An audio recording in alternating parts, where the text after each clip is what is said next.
आहाज चालाक था। वो जानता था कि वो अंगूर चिन्ह मांगेगा, और उसे मिल गया तो वो अस्सूर के राजा से सहायता नहीं मांग सकता है। अगर उसके ईश्वर ने वादा नहीं निभाया तो मेरा क्या होगा? हाँ, मुझे ऐसा ईश्वर नहीं चाहिए। मेरे पास युद्ध के देव हैं, मैं इसे भगा कर रहूंगा। मैं इसे हर हाल में यहां से भगाऊंगा। नहीं, मुझे चिन्ह नहीं चाहिए। मैं इज़राइल के ईश्वर की परीक्षा नहीं लूंगा। तुम जाओ और अपना काम करो। जाओ, यहां से चले जाओ। हाँ, तुम कितने चालाक हो। तुम्हें लगता है ईश्वर नहीं दिखेंगे। तुम जानते हो कि ईश्वर ने तुम्हें चिन्ह दिया तो तुम अस्सूर के मूर्ति पूजक राजा के साथ कार्य नहीं कर पाओगे। हाँ, तुम्हें कैसे पता? ईश्वर स्वयं तुम्हें चिन्ह देते। एक कुंवारी गर्भवती होगी और पुत्र प्रसव करेगी। उसका नाम इमानुएल होगा। इस बच्चे की अच्छाई और बुराई को जानने से पूर्व तुम्हारे शत्रु नष्ट होंगे। पर तुम्हारी चालाकी के कारण अस्सूर, जिस पर तुम विश्वास करते हो, तुम पर आक्रमण करेगा। राजा ने यशायाह पर विश्वास नहीं किया और उसे भगा दिया। उसने दूतों को अस्सूर के पास भेजा। राजा ने 2 शर्तें रखी। एक, अस्सूर को हर वर्ष खूब धन देना होगा, और दूसरी, उसके ईश्वर की मूर्तियां यहूदा में सब स्थानों पर होंगी। आहाज राजी हो गया। राजा युद्ध जीत गया, लेकिन उसका देश स्वतंत्र नहीं था। स्वामी, सभी स्थानों पर मूर्तियां हैं। वे असुर के देवता की पूजा कर रहे हैं, यहां तक कि हमारे यरूशलेम के मंदिर में भी। हाँ, वे गरीबों का शोषण कर रहे हैं। हम क्या करेंगे स्वामी? अगर ऐसा ही चलता रहा तो यहूदा नष्ट हो जाएगा। लोगों को प्रभु का स्मरण नहीं, सब मूर्ति पूजा कर रहे हैं। युद्ध के देवों की मूर्ति पूजा।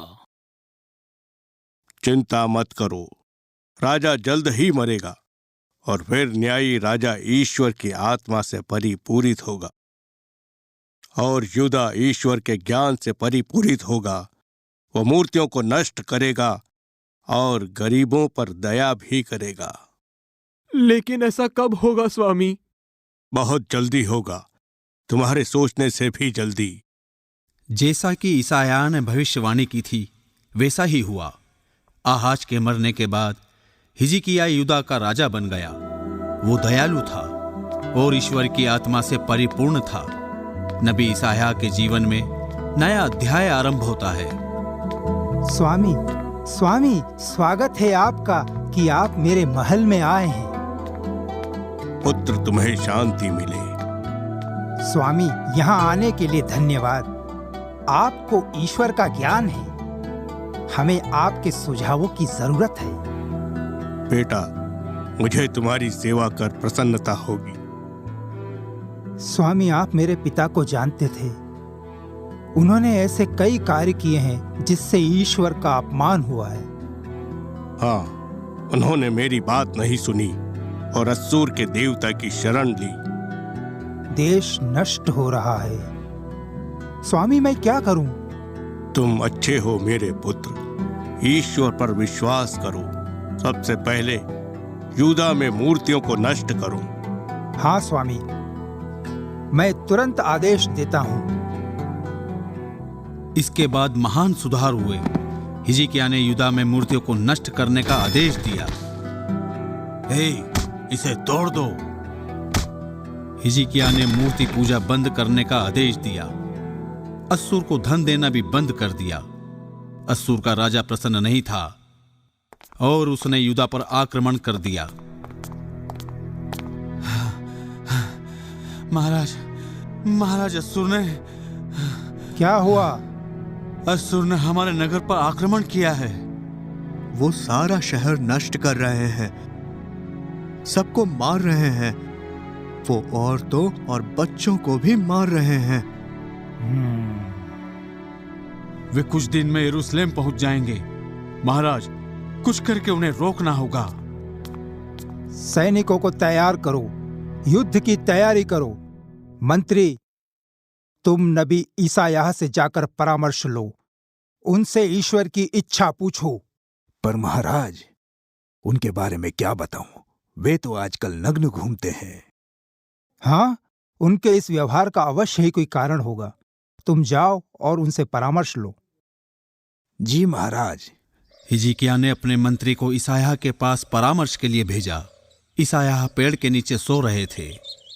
ईसायाह,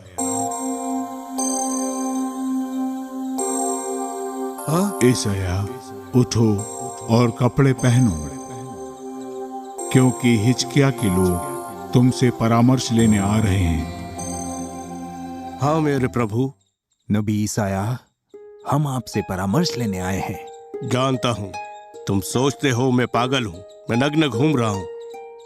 हम मेरी नग्नता चिन्ह था।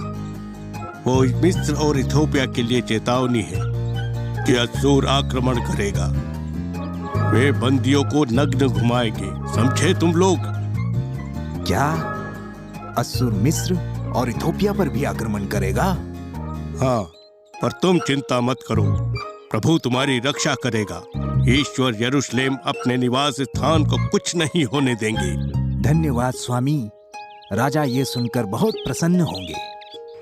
कुछ दिनों पश्चात अस्सुर की सेना यरूशलेम पहुंच गई। सुनो यहूदा के मूर्खों, तुमने अस्सुर के राजा का अपमान करने की हिम्मत की। तुमने उसे धन देने को मना किया, हमारे देवता को नष्ट किया। तुम हथियार डाल दो, वरना हम शहर को नष्ट कर देंगे। महाराज, वो संधि के लिए राजी नहीं है। वो ईश्वर के विरुद्ध बोल रहा है। नहीं, हम क्या करें? महाराज, इसके अलावा हमारे पास में और कोई रास्ता भी नहीं है। ऐसा हमें करना ही होगा। नहीं, हम हथियार नहीं डालेंगे। मैं उस दुष्ट को हमारी पवित्र नगरी पर कब्जा नहीं करने दूंगा। हमारे ईश्वर यहाँ निवास करते हैं। ईश्वर की पवित्र मंजूषा यहाँ है। अगर वे यहाँ कब्जा कर लेंगे तो हमारे मंदिरों को नष्ट कर देंगे। पर महाराज, नहीं, मैं ऐसा नहीं होने दूंगा। हे ईश्वर, हम पर दया करिए, हमें हमारे पापों की सजा मत दीजिए। हे ईश्वर, कृपया असुर से बचाइए। महाराज। हाँ, नबी ईसायाह, आप यहाँ? हाँ, ईश्वर ने मुझे ये संदेश देने को भेजा है। अस्सुर के द्वारा मैंने यहूदा को उसके पापों के लिए सजा दी, पर अब उनकी क्रूरता और अहंकार बढ़ रहे हैं। मैं उसे नष्ट करूंगा। पर स्वामी, हमारे पास समय नहीं है। वे लोग शहर के बाहर हैं और कल आक्रमण कर देंगे। चिंता मत करो, वे कल तक नहीं पहुंच पाएंगे। ईश्वर किसी को भी अपना अपमान नहीं करने देंगे। सैनिकों को तैयार करो, दीवारें गिर रही हैं। कल हम आक्रमण करेंगे। यरूशलेम में सबको मार दो, और तो आदमियों सबको। हो स्वामी। स्वामी, स्वामी। हाँ, क्या हुआ?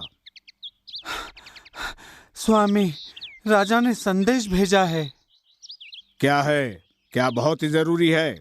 हाँ स्वामी, बाबुल के सिपाही, बाबुल के सिपाही।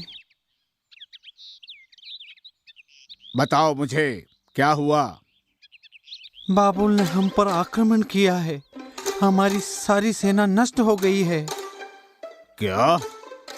हाँ स्वामी, सैनिकों की आवश्यकता है। सारे सैनिकों को राजा ने बुलाया है। राजा ने सब सैनिकों को तुरंत बुलाया है। अरे नहीं, राजा से जाकर कहो कि हम सैनिकों के साथ तुरंत वापस लौट रहे हैं।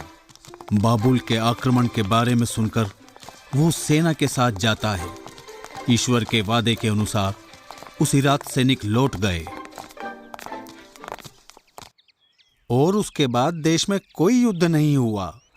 जब तक हिजकिय्याह रहा, देश समृद्ध हुआ और प्रजा प्रसन्न थी। फादर, फिर ईसायाह का क्या हुआ? हिजकिय्याह के बाद उसका पुत्र राजा बन गया। वो बहुत क्रूर था और उसने ईसायाह को भी मारा। अरे नहीं, पर वे कितने अच्छे नबी थे। हाँ वे थे। तो तुमको नबी ईसायाह की कहानी पसंद आई? हाँ फादर। अच्छा है, तो मैं कुछ प्रश्न पूछूं? हाँ फादर। ठीक है, तो ईसायाह का क्या अर्थ है? ईसाया का अर्थ है ईश्वर मुक्ति है। शाबाश लूसी। अब ये बताओ, उन्हें मंदिर के दर्शन से क्या ज्ञान प्राप्त हुआ? ईसाया को ईश्वर की पवित्रता का ज्ञान हुआ। उन्हें दर्शन से अपने पाप का एहसास भी हुआ। शाबाश जॉर्ज। आहाज के पुत्र का क्या नाम था? उसका नाम हिजकिय्याह था। सही है। आज के लिए बहुत हुआ। कल मैं तुम्हें नबी यिर्मयाह की कहानी सुनाऊंगा। नबी यिर्मयाह? हाँ, वे नबी अकेले ही संपूर्ण देश के विरुद्ध खड़े हुए। वाह! ठीक है, कल मिलता हूँ। बाय बच्चों।